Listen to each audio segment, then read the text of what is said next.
Hi everyone, this is Kelly and I am here with a very exciting treat.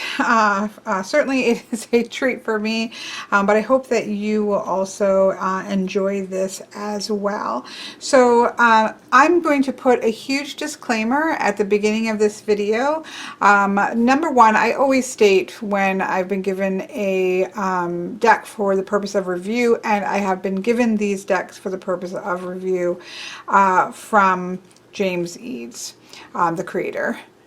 I also want a secondary disclaimer to be very clear that I love the work of James Eads as a personal preference. So I have two decks collections. So I may have a deck collection, but I have collected all of the decks that have the artwork of Will Worthington, and I have that collection of decks proudly displayed. I love the artistic work of Will Worthington, and I love having a collection of all of his decks. So that's one like little sub collection that I have.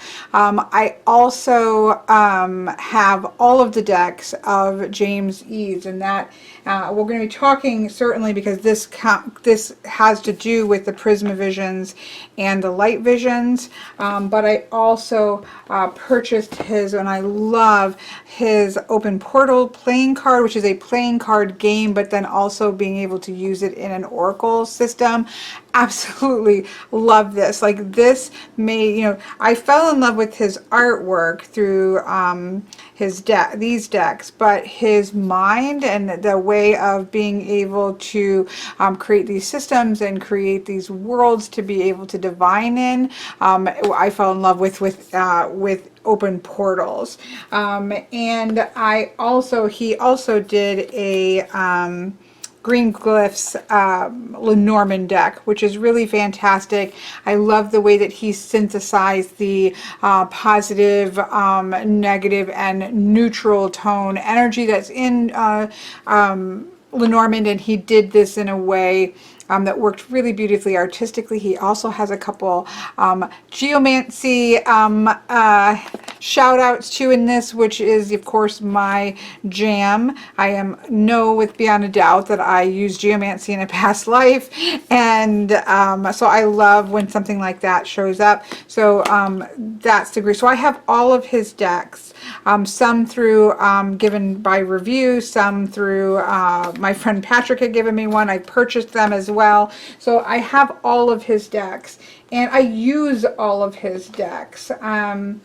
I most often use the Light Visions Tarot for myself, and I most often use the Prismavisions for client readings, and then I use them both together in a couple of different ways, which I think will actually start to shift to these two decks being used together. The Light, just from the quick look I've had at things, I think I'll probably use these together, even though this is made sort of to be a pair, and we're going to talk about that in a minute.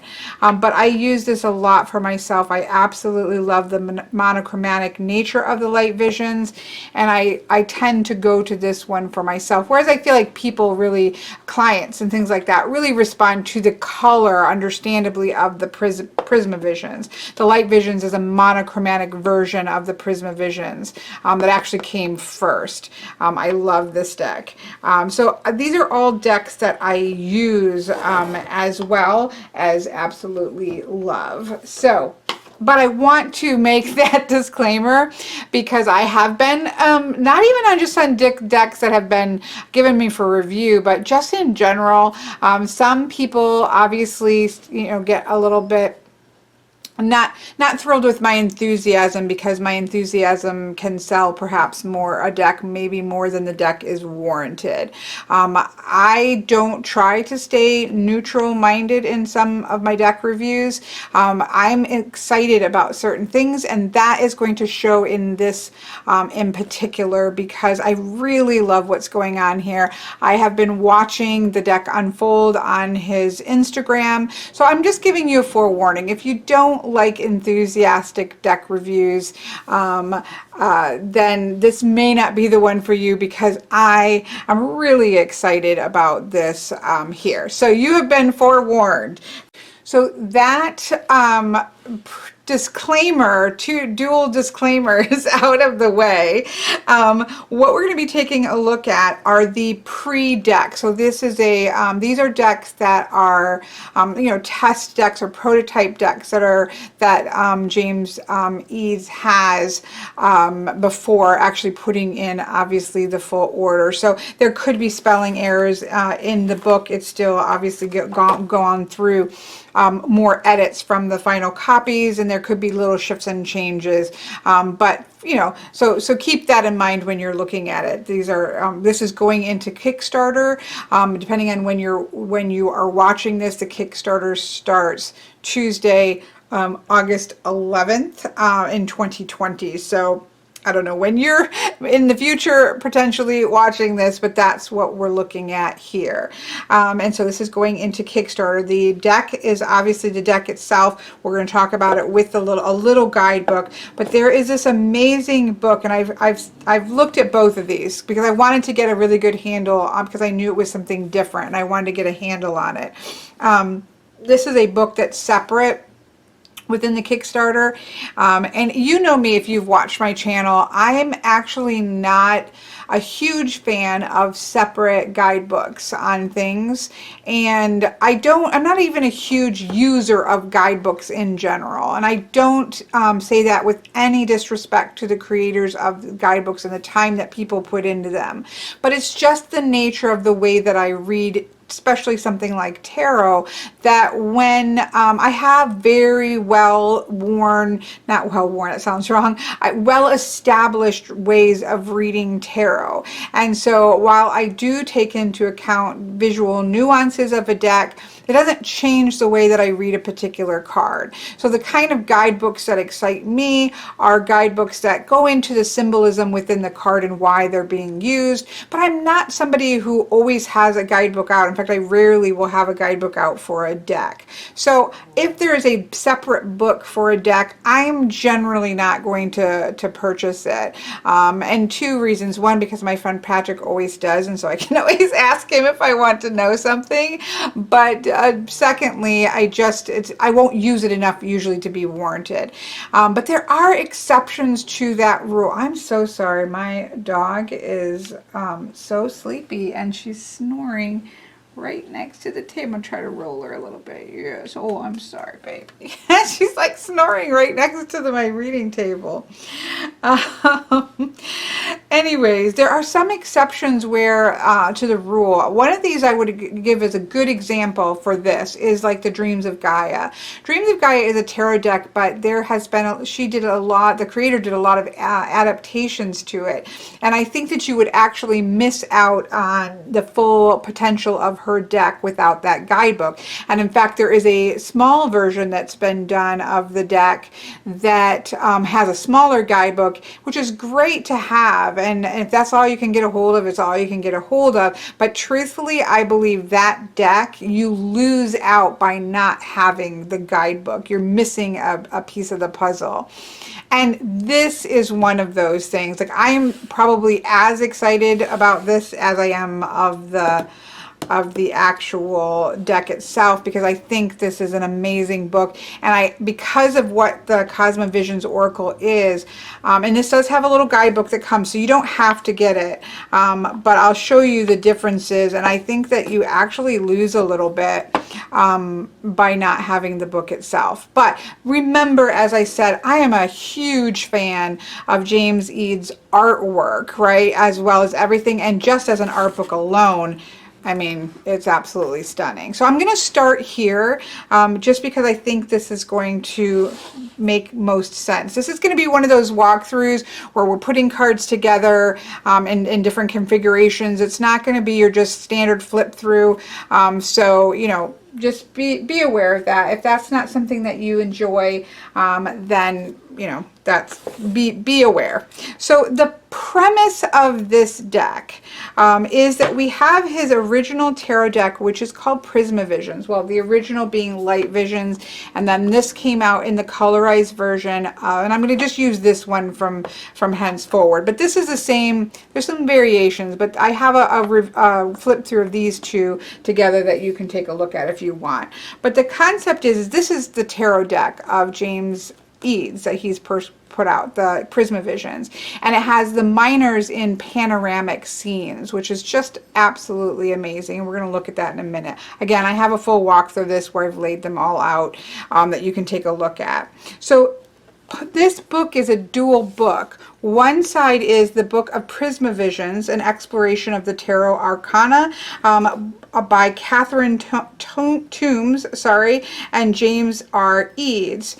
On the other side, when you flip it, is the Cosmavisions Oracle, a journey through the space between lives. So let's just pause for 1 second and think about what tarot in a modern sense, and certainly tarot in the sense of Prismavisions, is the understanding that the major arcana is sort of this walk through the psychology of the human psyche, right? That sort of psychic growth that we have over our lifetime and the things that we learn, with the minor arcana representing more of the earthy side and the practical side of living in this life, right? That we have.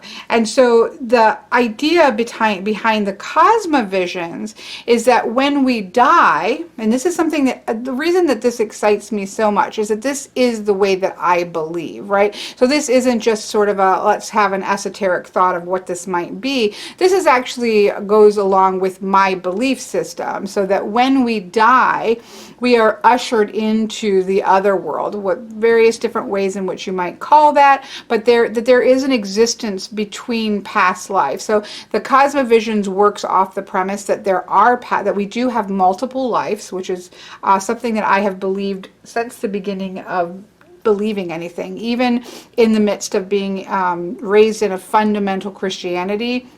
I still believed in past lives.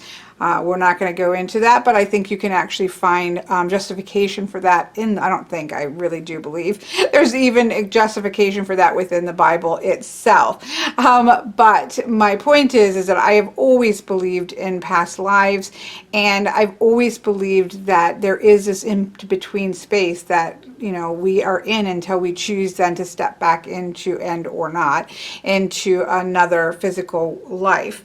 And so the premise of the Cosmavisions is that we have lived and can continue to live multiple lifetimes, and B, that there is this space between lifetimes that we process through what we need to process through, and we rest, and all the things that we need to be doing in between before we step back into the physical world. And so the premise of Cosmavisions is that the major arcana, rather than a journey of the psychic, the psyche, the journey of the progression of the psyche throughout life as we learn and we grow and explore, the major arcana in the Cosmavisions Oracle is that journey we have done. So the very first card is the concept of we have died, and now we are being ushered through that liminal space between the physical world and the other world, whatever we want to call that.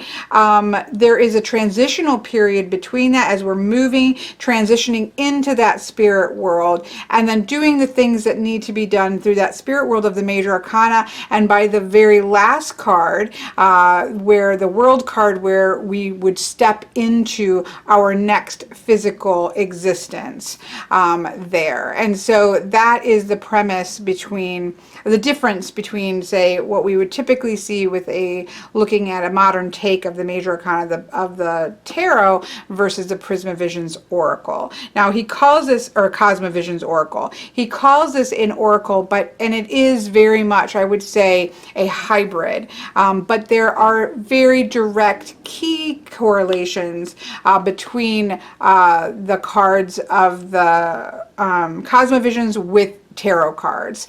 And so you could use it as a tarot deck straight up, or as an oracle deck straight up, or as an understanding of the correlation between the two. So it's this beautiful, brilliant hybrid. So that's the basic concept. So now let's take a look back at let me do this here, at the book itself, which again, I think is genius. So it's like a fabric. I don't know about you all, but when hardcover books, when they come with paper covers that are on them, not like the wraps. I'm sure there's a name for it. When I buy a hardcover book, I instantly take it out and take it off and throw it away. And I know that horrifies people, but I cannot stand the fiddliness of something over it. And when you take off a cover of a hardback, a nice one, you often get this wonderful fabric feel of the book itself, which I in a tactile sense, I enjoy. And that's what this feels like. I'm just trying to explain what it would feel like. And then, of course, it has the gold and blue embossing that we can see here. And on the side, it says the Book of Prismavisions and the Cosmavisions Oracle, James R. Eads, Catherine Toombs. So that's what we have there. Obviously, we have the black here. The Cosma, because I'm starting on the Cosmavisions Oracle side. We have the Cosmavisions Oracle, A Journey Through the Space Between Lives, written by James R. Eads. We have a picture of the box here. We have a little thing that says, I think it's a pretty powerful thing as a human being to be able to leave a world, to be able to leave the world a little brighter and have that be everything we seek. But that's not always enough.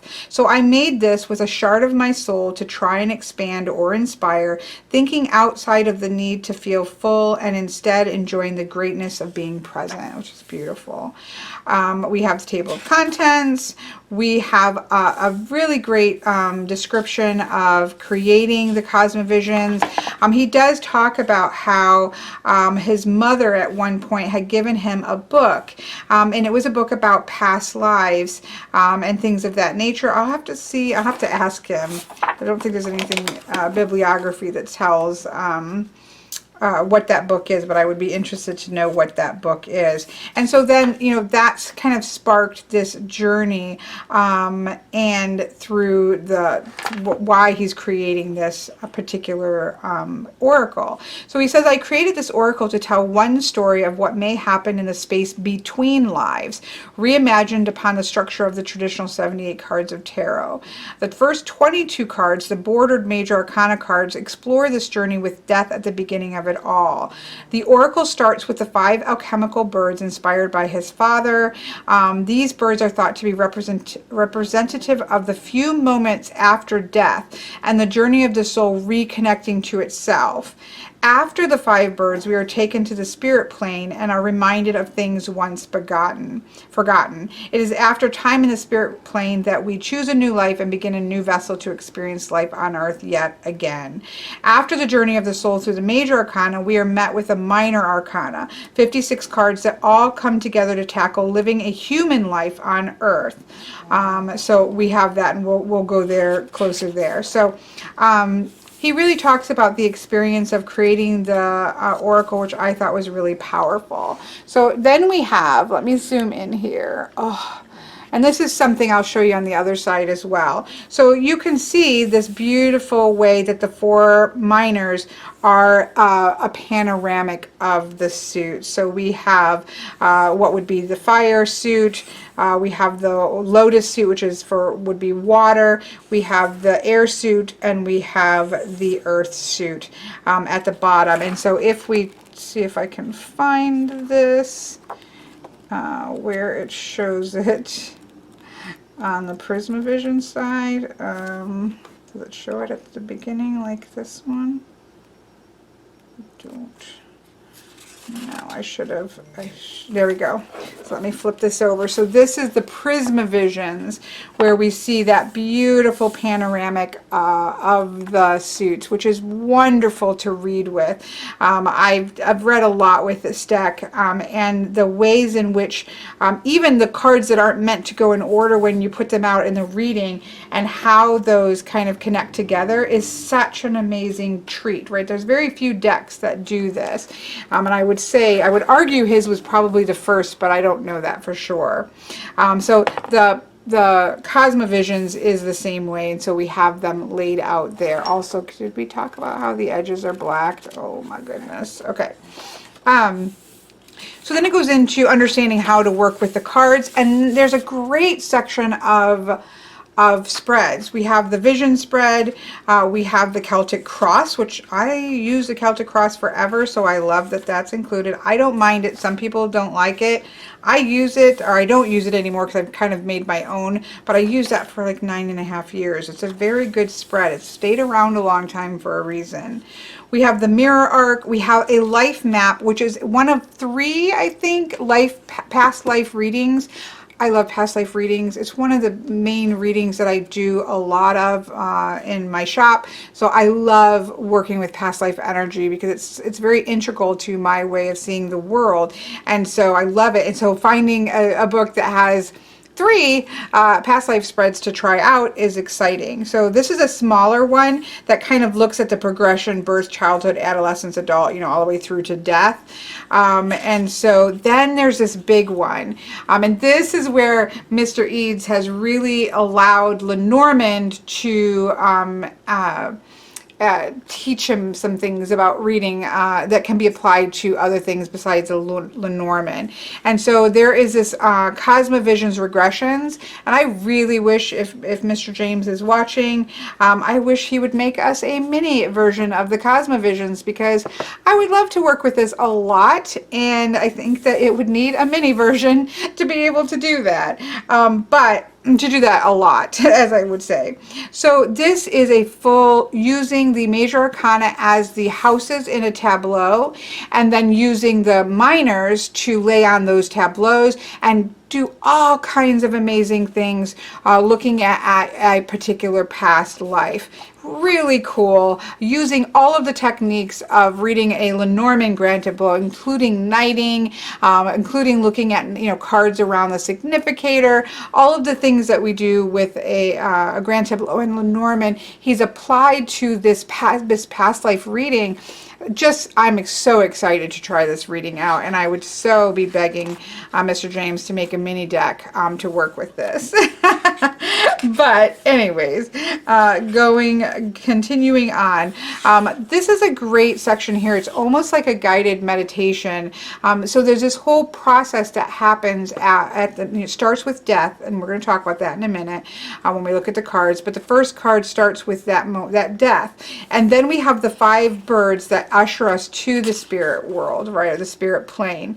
And so this whole thing here is almost like a guided meditation through this major arcana, through this progression, through the spirit plane, all the way to where you come back to a new life on Earth. And so this is beautiful. Thankfully, that is in the little guidebook here, or parts of it are there, so that you can experience that even if you don't get the book itself.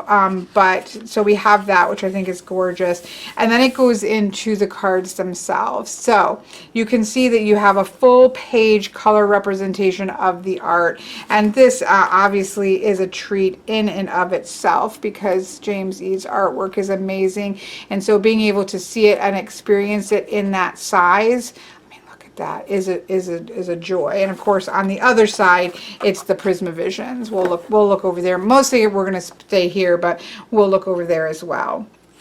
So it gives us sort of his symbol. I actually really like these black and white symbols, these sort of symbolic that you see right here. I really like those. There's something really appealing to me about that. So we have those symbols that are there. We have the name of the card is death. The mirror to tarot is the Fool.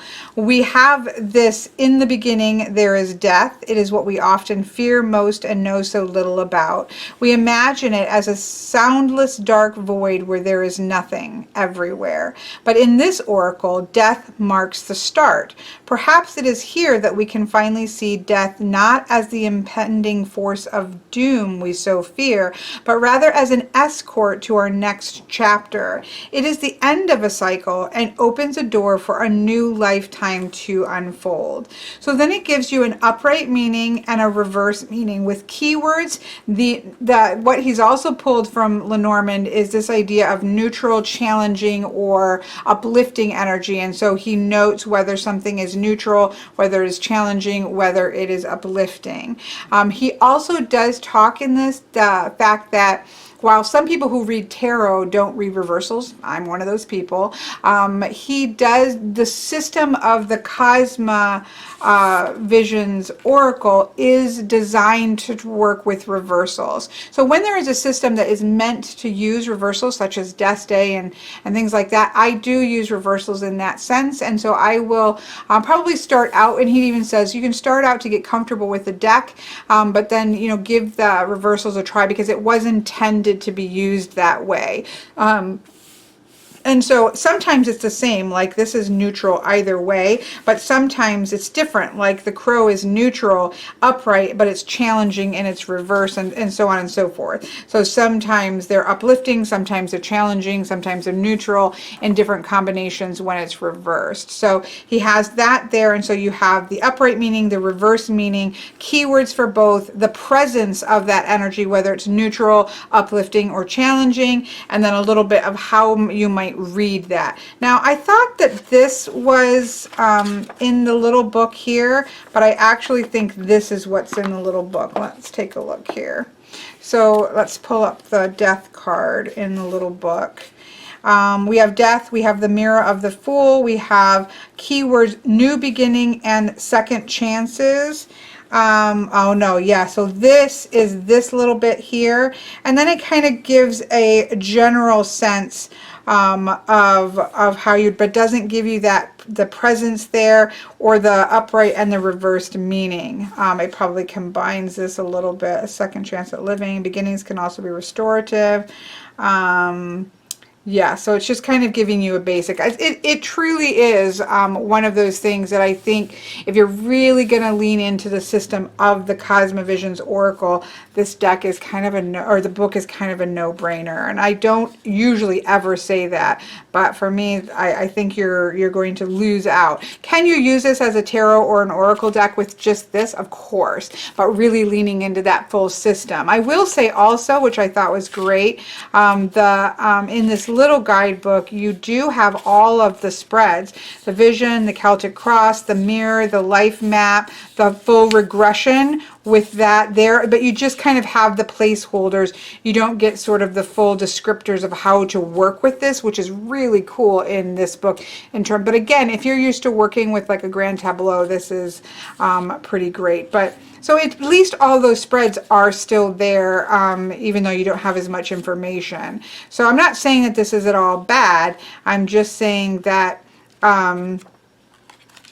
I just feel like this is one of those things where this is really important there. Okay, so I wanted to point that out. So, and you then aren't getting this beautiful sort of meditative journey through the major arcana, which I think in terms of leaning into what this is trying to accomplish is so key there. Yeah, so we have that. So that's what you get in each of the cards, and again, of course, it goes through you know, all the way through the cards. And you get the same thing for the minor arcana, the full color, the same upright, the same reverse, like everything is, it doesn't shift when you get to the minor arcana. And so then what's interesting is that, let me just shift to the minor arcana. These cards are so gorgeous. Okay. Let me shift over here. So I thought at first when I read this, I was like, oh, he made that, because I knew this was a prototype. So I knew there were, you know, be errors here. And it says 5 suits about the life on Earth. And I thought, oh, whoops, he meant 4. No, he meant 5. And so there are 5 suits in the Cosma Visions Oracle. It's still the 56 cards of the major, or of the minors of tarot, but it's kind of split into 5 suits. So you have the 10 numbered cards of each of the suits, and then you have a separate suit of the importance of being that are personality cards. So we have the Spark of Embers, we have the Dance of Lotuses, we have the Flight of Birds with air, so obviously, I'm sorry, the Spark of Embers would be associated with wands, the Lotuses would be associated obviously with water, and there goes my phone, with water, the Flight of Birds with air, and then the Growth of Trees with earth, And then you have a fifth suit right here, which are would be associated with the court cards, but in the actual deck they're a separate suit. And these are personality characteristics, flaws, and skills. You are not one of these, but all of these. Like, we have all of these within us.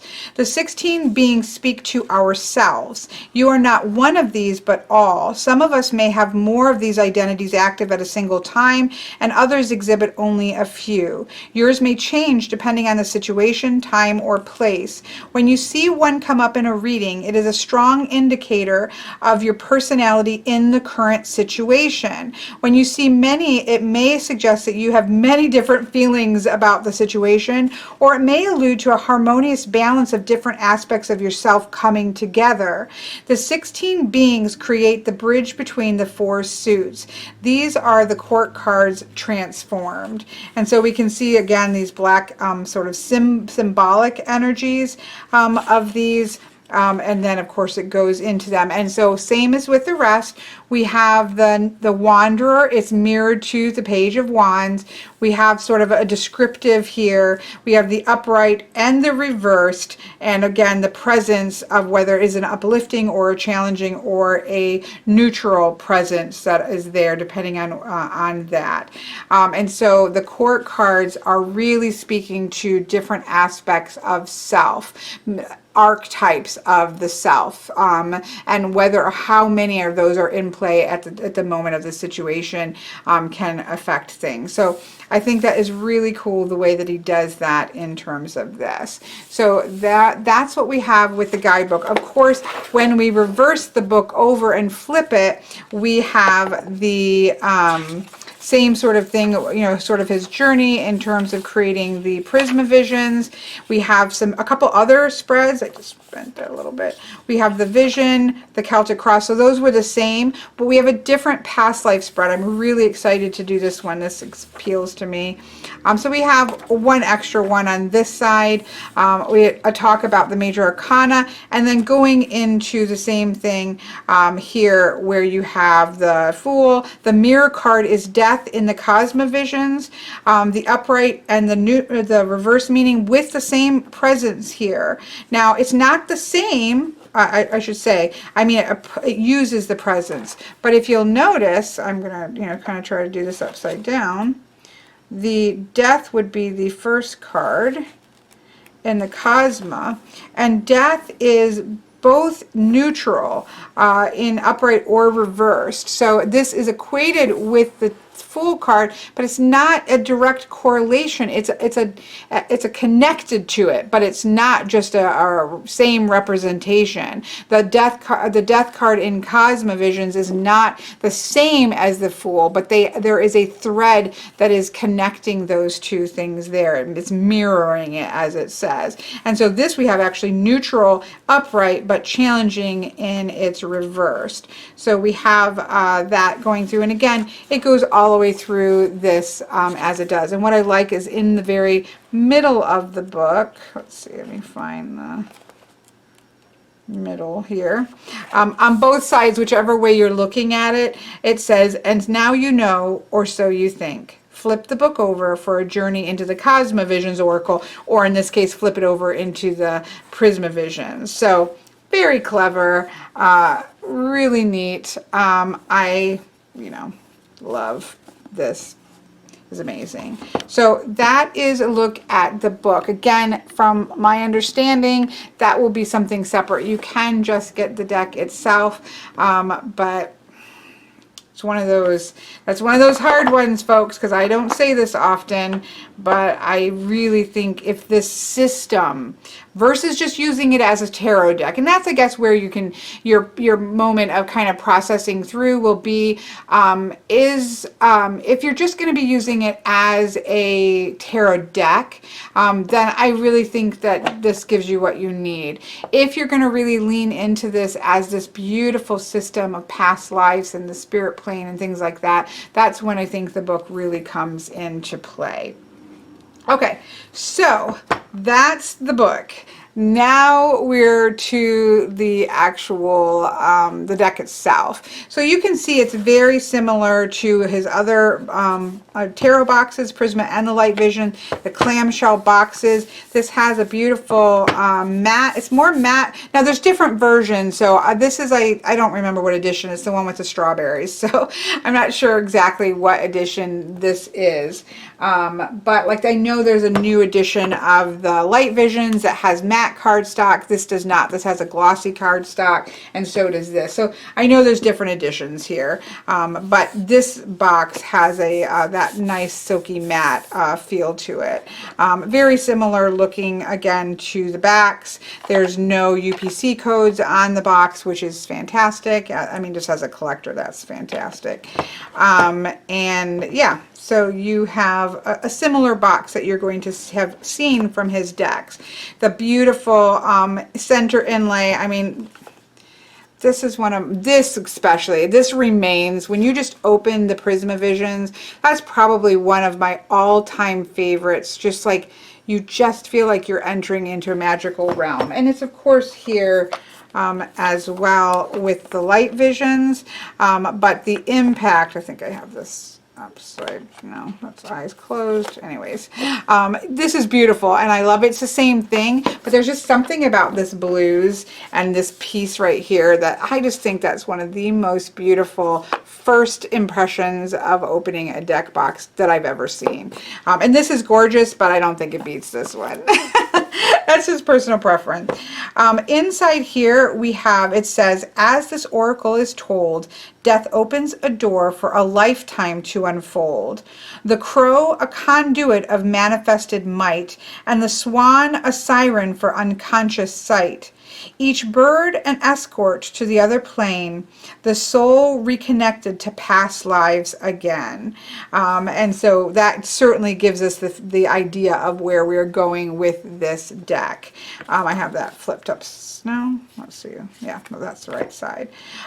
So you can see, again, the connections between these two decks, but then they both have very much their own energy and their own flavor. And whereas the Light Visions and the Prisma Visions have the eyes, we have this multiple sort of lotus or mandala of eyes, because we're talking about multiple experiences of lifetimes here, which is really cool.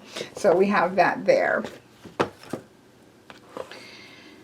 I guess I should be zoomed in. I'm sorry. I'm definitely excited here, because these types of things excite me when people do crazy new things that just feel really amazing. So I already showed you this. It's got a nice matte silky feel to it. It gives you the basic information that you need for the cards, and again, it does give you some insight into what he's trying to achieve here. It does give you the spreads, but obviously this is not going to contain everything that's in this. I mean, that's just a given, but you do have that, and as a quick reference to meanings, you also have that. Even if you have this, it's sometimes nice just to have a quick reference, and so that is there in the guidebook.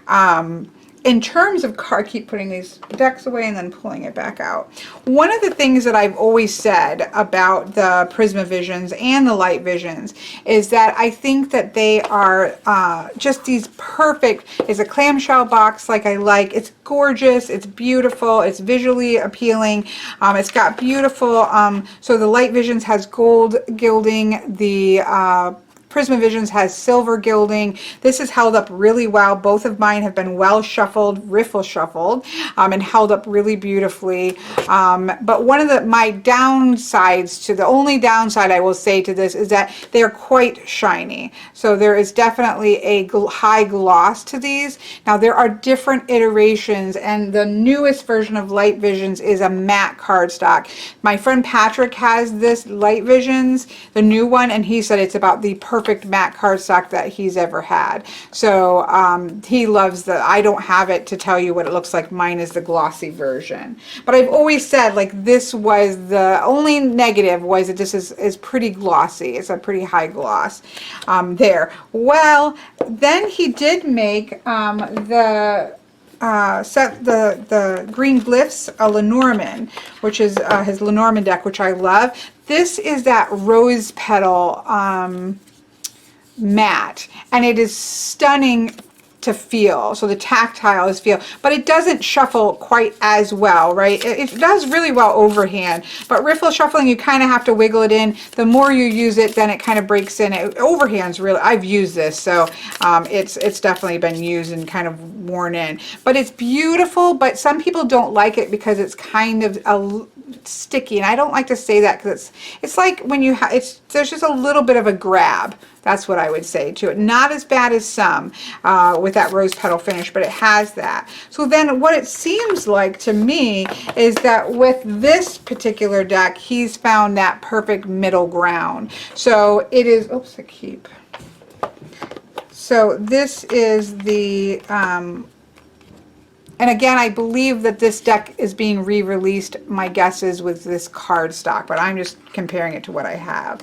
So this is like a perfect satin. It is matte. It's got a slight sheen, so you can see a little sheen to it, but it is nothing. Turn this over so you can see it. It's nothing like the gloss that you get there. It's just that beautiful sheen. This feels like absolutely perfect middle ground cardstock. It is not too thick. It is not too thin. It is not too matte. And it is not too glossy. It's like, you know, this is that, you know, the bed just right. So I was excited to see that because that's my only negative that I have about Prismavisions is the glossy sheen. And that has been fixed beautifully with this. And again, my understanding is that there is going to be a reprint of this with probably the same cardstock. Okay. So cardstock is amazing. Let me dump these out here. A beautiful of that sort of mandala there with the differing eyes there. This side is this beautiful, almost like prismatic black. It's hard to describe it. It almost looks blue black.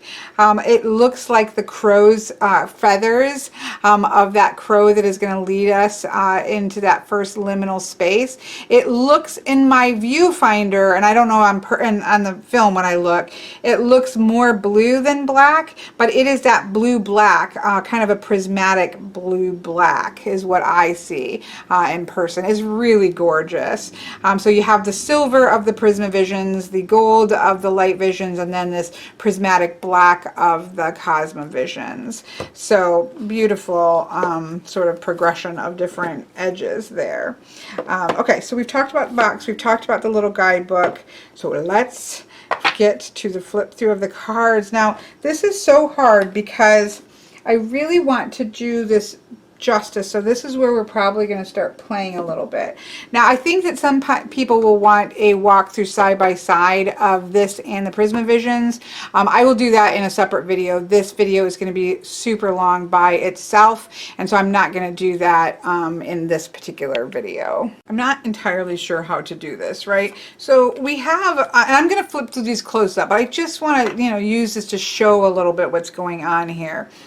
We have the death card here, and then there are 5 birds, the alchemical birds that are really ushering us from the moment of death to then being kind of fully incorporated into the spirit plane. You know, you can't just rip ourselves from this physical life and then throw us back into the spirit realm with all of the stuff that we have to process, but then all of a sudden having all of the memories of our other lives. That's a little bit much, right? So this speaks to that transition between life and that. So I do want to spend a minute or 2 or 3 on this shift through, and I'm not going to read it, you know, the whole thing word by word, but I just want to kind of show what happens in, especially in these first 5 spaces. So we have obviously the moment of death, and once that is done, you float above yourself and there's a sense of peace washing over you. And then the crow materializes, very certainly comes in and starts to move you. This is that liminal space, and it's this time in which you're going to come to terms with the fact that you have died, right? That you are in this in-between state. You're not in the living world and you're not on the spirit plane yet. You're coming to terms with the fact that you're dead, and that you're kind of having to process this new state. And then the crow hands you over to the swan.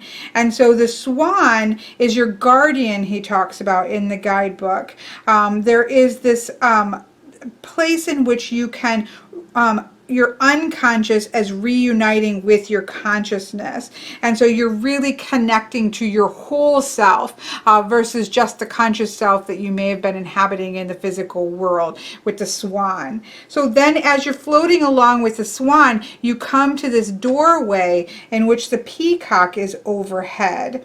This is the gatekeeper between the physical world and the actual spirit plane.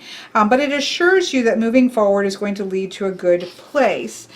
So we have that sense of passing through. So this is that gatekeeper, that boat tender on the river Styx, right? That's going to kind of literally guide you from that in-between state and now moving into the actual spirit plane.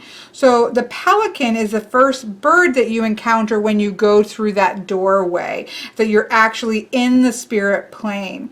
And this is really a filter area. It's filtering out what you can see into what needs to be seen before you can really go through here.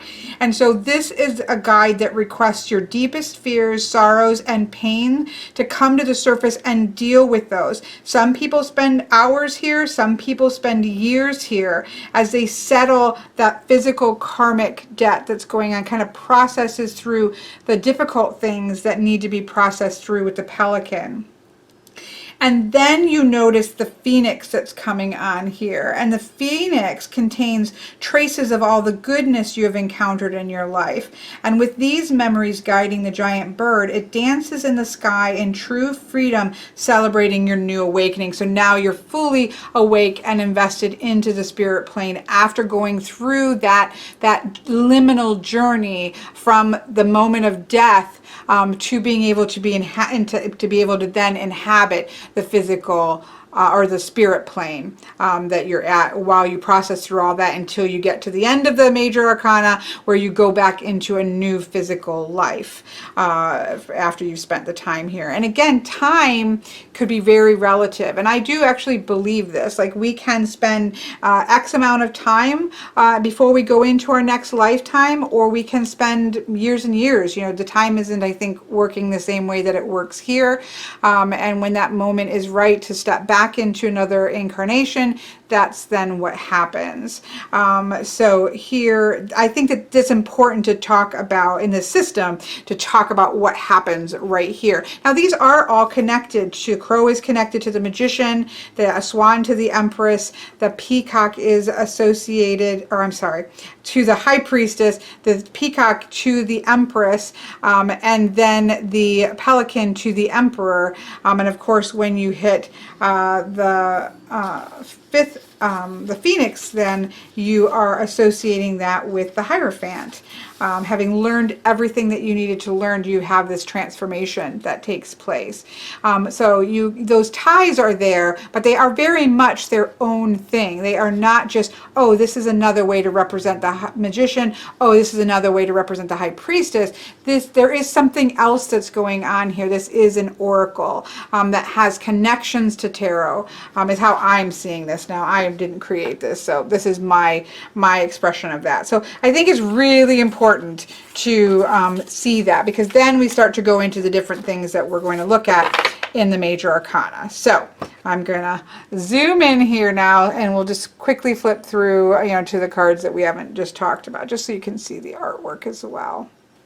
And I'll try to remember to put a note, a timestamp for people who just want to see a flip through of the cards. That's just not what I do, and so it is what it is. So here we have the Death card, the Crow, the Swan. I mean, the artwork is beyond amazing. And like the Prismavisions, the artwork for the Major Arcana is set up very much like the artwork for the Prismavisions, with that border that goes around it. So you can see these are very much meant to be able to use together.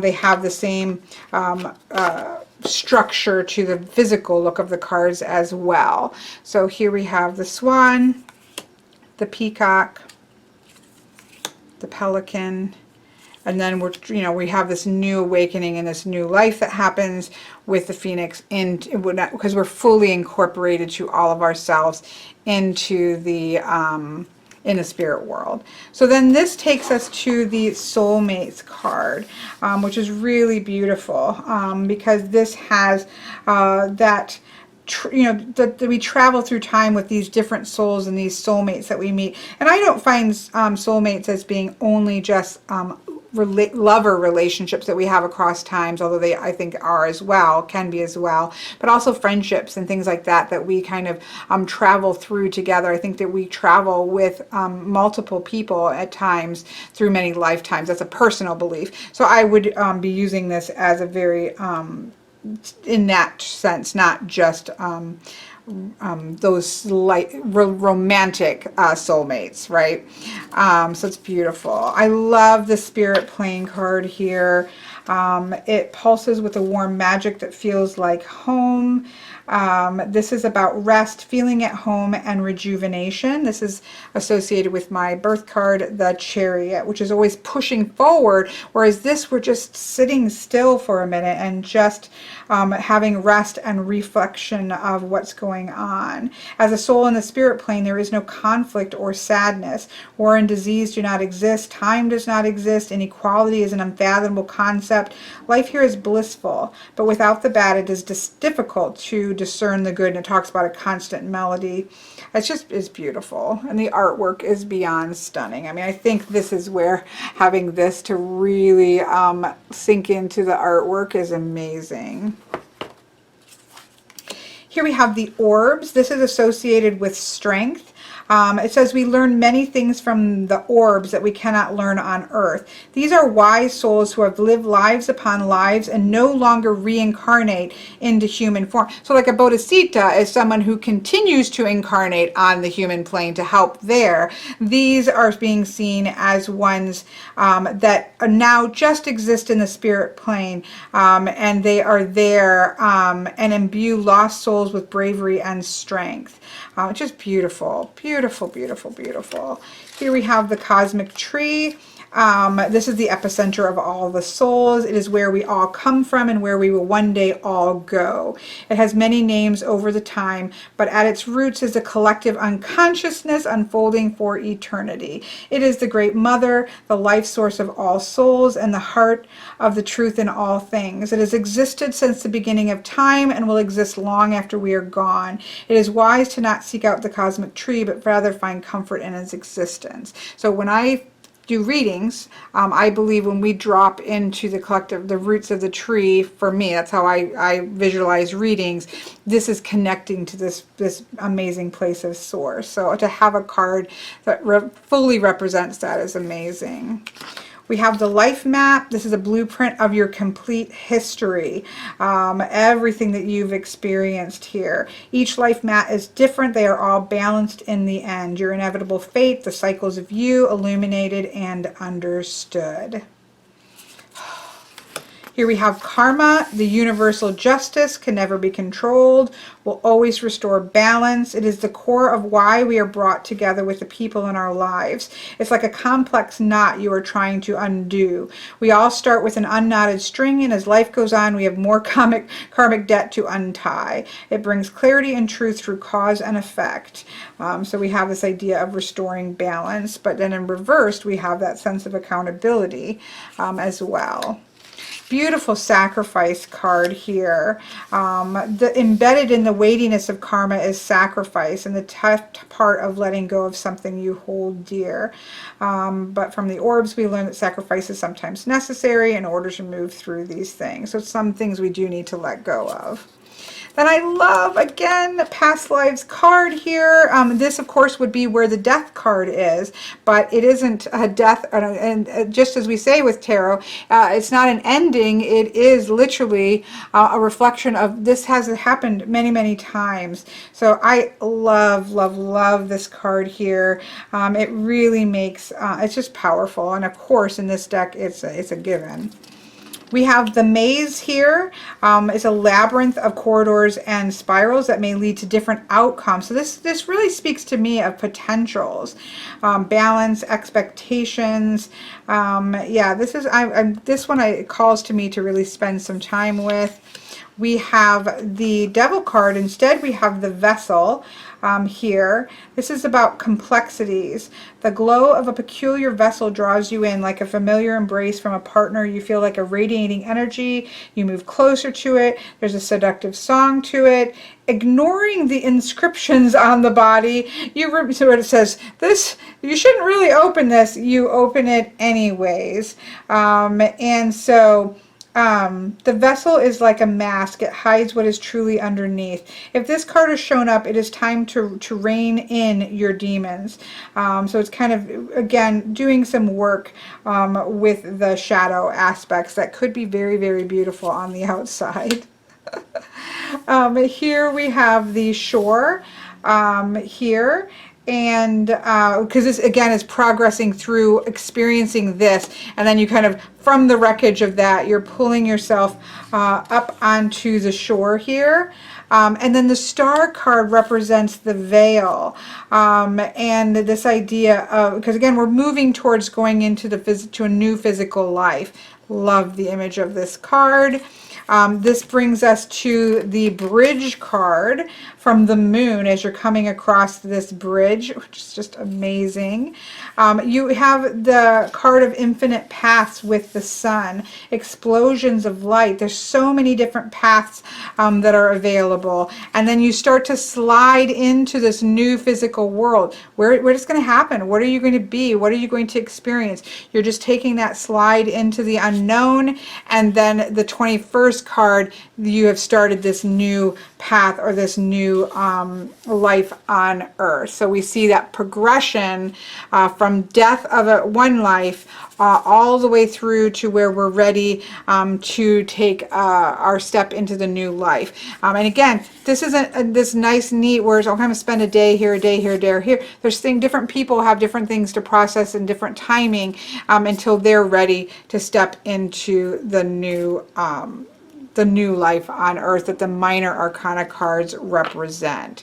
So that's the major arcana, which is of course very important in this deck because it really holds those fundamental ideas of past lives and what the spirit plane could look like.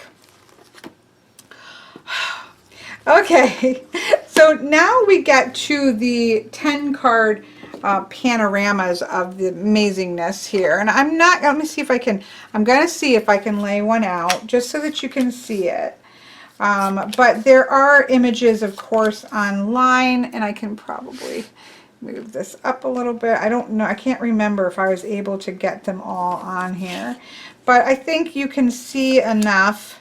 And I did zoom in on that page in the book to see that these create a beautiful panoramic of the 1 through 10 cards of the pip cards here. Now, what I'm curious about, it has them off as a separate suit. So let me get to the shapeshifter. Does this connect or create? That may not be the fire ones. Yeah, that looks like fire. Yeah, so those don't, but they connect their own in a little mini panoramic, it looks like to me. Because the shapeshifter, I think, would be next. And that doesn't connect right in, although you can see it's of the same area, but the mountain range is different there, so I don't see that as connecting. And they don't come, this suit comes at the end as sort of its own separate suit, so we'll see if those actually all connect to as a panoramic there. So so you can see that it's this beautiful progression. And as I said, in readings, it's really amazing how even different suits can connect together, and you'll find these meeting places, and it really enhances the reading itself. So I did want to point that out, but we will flip through the cards now regularly, but I wanted you to be able to see that in person. I really love this cardstock. Okay. Let's zoom back in here. I guess we could go a little closer. Here we have, again, the Ace of Embers. So these are associated with the suit of wands. I love this Two of Embers. Like, look at this. And then we have this, okay, we're being called and moving away in another direction here with the Three. So let's just take a look at these two in the book. Obviously we can't, I know, you know me, but we can't look at all of them. But let's see how this relates in terms of the original tarot suits. So here, let's just look at the two. Planning, making decisions, kind of all sort of connecting together. But in the Three, we have that expansion and growth, which is how I read the Three of Wands. Prisma Visions also does this feeding the fire, which I love. And so I really like that way of interpreting the Three of Wands, and that really goes well with that. Whereas then we move into the Four of Embers, which is that community, home, and celebration that's going on there. So 4, we have the Five of Embers with some discord coming into play with the fives. The 6, we have everything sort of balancing out again, which is, I love the number progression. We have this really beautiful example of the Seven of Wands. A peculiar book sits atop a rock in the center of the lava, seemingly unaffected by the 7 towering flames, or perhaps summoning of the flames. It's flipped open to a page on an old protection spell. The idea of protection that comes with the Seven of Wands, really cool. We have the Eight of Wands coming in this rapid action of, so this is definitely leans more to the Rider-Waite-Smith as Prisma Visions did as well, but they really are open enough to working really beautifully no matter how you read. Here we have the Nine of Fire here, that last stand of this sort of volcanic energy, and then we have the Ten of Flames catapulting from the sky are turning into strange alchemical fire. As the fire strikes, it's actually transforming, which the suit of fire would be about. So then, of course, we don't go into our quartz because that's a separate suit. We just go into the next suit, which is the Ace of Lotuses, or, of course, water. So we have the Ace, we have the 2, we have the 3, I like the growth and movement here. We have the 4. We have the 5. Getting a little bit rough water here in the 5 of Lotuses. We have the 6. We have the 7 kind of gone underwater, which is really gorgeous. We have the 8. I love this going into the underwater here. Let's just go over here to this 8.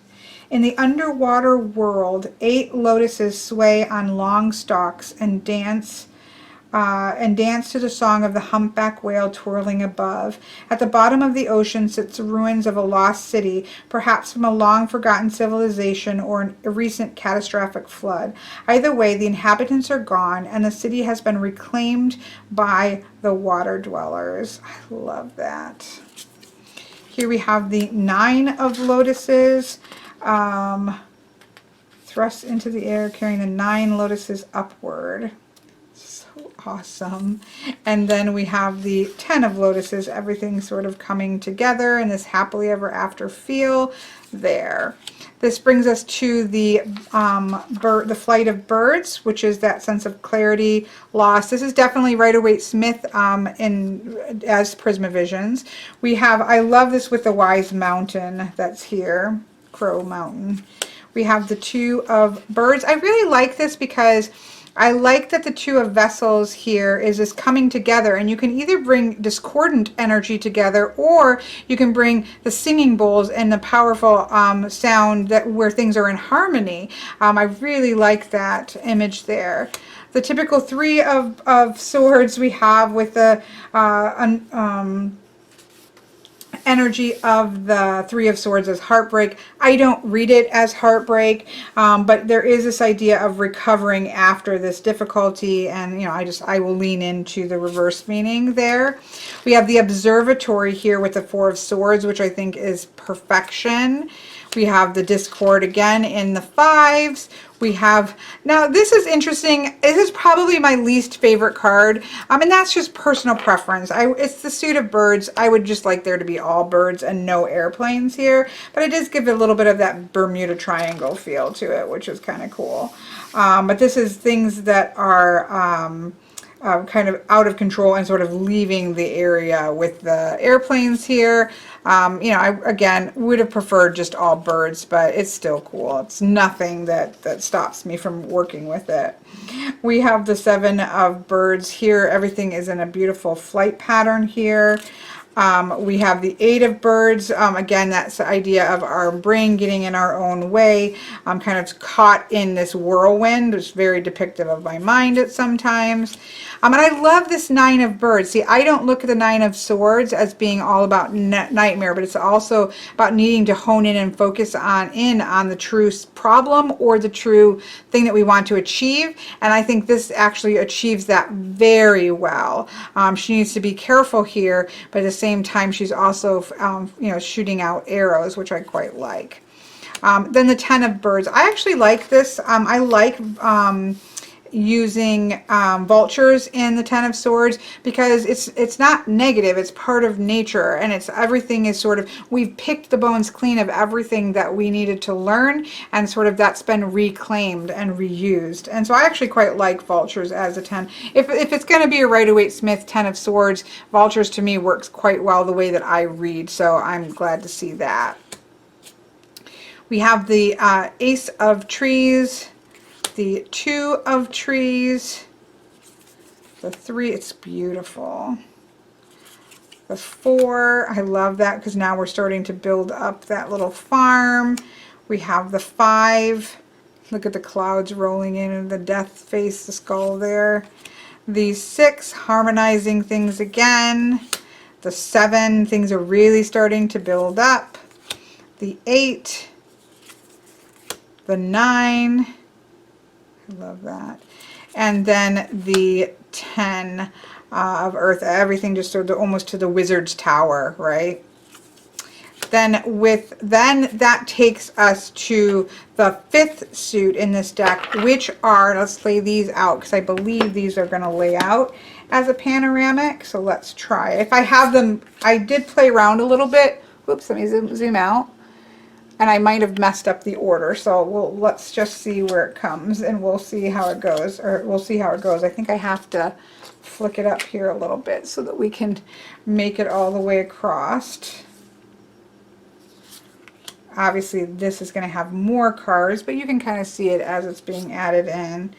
So then that kind of stops. So let's see. I'm just going to look here. I don't know that these connect. They may be their own little things, each of their own. I'm just going to see if there's anything else that oh, there's a mountain range.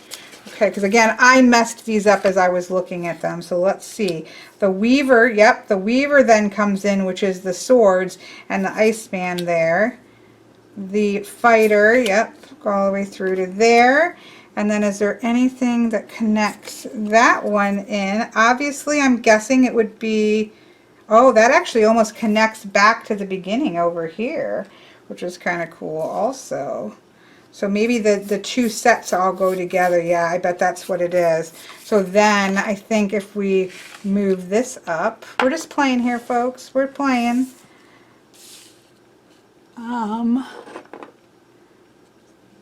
think we can get the others down. I don't know which one starts it though, so I may be having to rearrange this. So this comes in, yep, here, and then we have the composer back over to here. But this could also then start again over here. So we do have that sort of continual cycling of the fifth suit. Because remember, these are separate suits, and this is the fifth suit. So that is pretty cool. Okay, let me pull these back up though. So here we have fire, and then we have air. And then we have, these aren't lotuses, so this must be earth. Yeah, they have trees on their chest. And then these are the lotuses, or water. Okay, so now we'll look at those. So what these are, as I read from the book, these, I think, but if not, we'll recap it. These are the, yeah, I did. So these are the different archetypes of self here. And so here, let me pull, I dropped the book. Let me pick it up and go to this. I've got the air off, but I'm about ready to die of heat and have to put it back on. So I'm going to kind of get through this and then pause for a minute here. Oops, what am I doing? I'm on the wrong side. That's what I'm doing. So here are the different archetypes here, and it calls it the importance of being. So we have the wanderer here as a free spirit. This would be associated with the Page of Wands, but I would say argue just to see these as the archetypes of people, right? So we have the wanderer, the shapeshifter, the mystic, the protector. I really like this because it reminds me of that Norse idea of the sort of the ice and the fire, but it really talks about the fire being able to quickly jump up and protect its boundaries from the cold and the ice that we see here. So we have that here. We have then go into the air personalities with the weaver, the fighter, the dreamer, and the elementalist. Oh, I love that card. Then when we go into the Pathfinder, we're looking at the earthy parts of ourselves with the Pathfinder, which is really cool. Almost has an animal shape-shifting element there. The entertainer, we all know people like that, and parts of ourselves that like to entertain. The geomancer. The geomancer moves about as if they have roots connected to the ground beneath their feet. Has almost like a golem feel to it. Then we have the commander here. Then for the suit of water, we have the weaver. Oh, I got that mixed up here. Oh, suit of swords, okay. Oh, I haven't been following this, I guess. So next, I think this would be the suit of water, which is the composer. And then we have the romantic, which makes a lot of sense for the Knight of Cups. We have the mender, and then we have the peacemaker. So you can definitely see the tarot quartz there, but this is really speaking more to you, different parts of your own self and how those might be engaging in the different situations that we come across in a particular reading. So there's all of the cards. Who knows how long this video is going to be. I will try to wrap it up here. Again, I'll do a comparison, maybe a walkthrough of them all, to comparing it to the Prisma Visions in a different video. But let's, oh, they shuffle beautiful. Oh yeah, love that shuffle. Again, they're a nice weight. They have a nice, not overly thick. I don't actually like overly thick cardstock, so it's not that super thick luxury cardstock that's very difficult to riffle. And it has that beautiful satin matte finish, so that riffles really gorgeous. Don't do it. Do as I say, not as I do. You really technically should not riffle with with gilding. I do. If it's a good gilding, it will, yes, age, but it will age really well. And I have decks that I have riffled with gilding that, you know, you can tell that I've used it, and you can tell that it's been shuffled, but it's beautiful. And that's how I would say this is going to hold up, given his other decks that I have used a lot.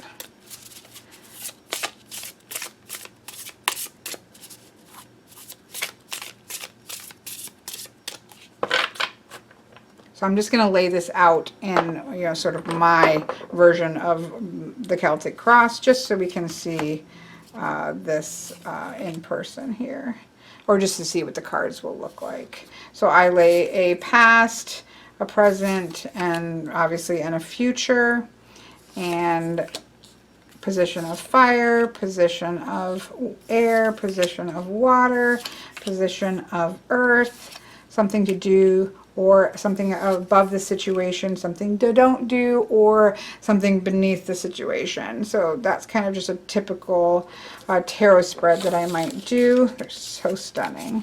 Of course, I mean, I think the expectation is that they're going to be stunning. His artwork is amazing, so I don't think that's ever been in question. But yeah, he has, let's see, let's look at one of his spreads, because I do like to look at spreads. So just that shorter past life, you could just sort of progress through the positions or the different aspects of the past life. Sorry, I don't usually have my cards upright like that, so I'm trying to flip them over. So you can process your way through that way. They're beautiful. They're really, really gorgeous.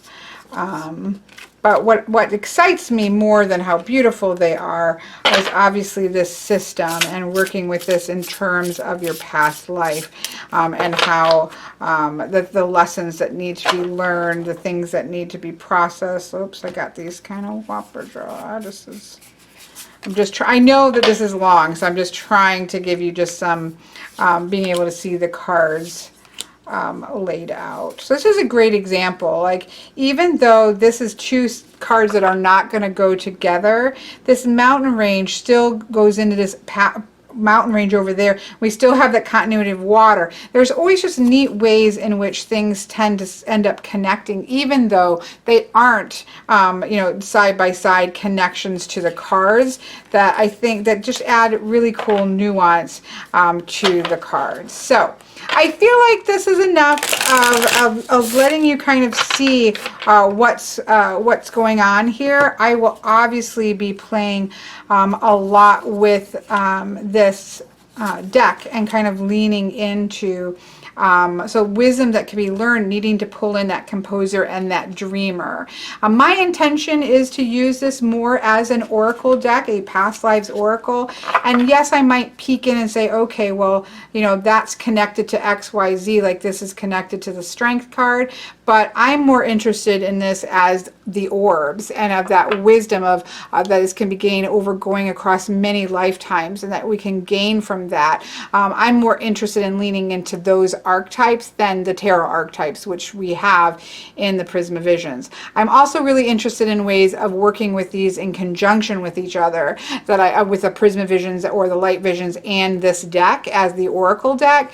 That really interests me as well. So I will obviously come back with more later, but I wanted to at least, because I know that the Kickstarter is coming out, at least give you an idea of what you're looking at here, so that you can have some idea if this is something that you are interested in purchasing or not.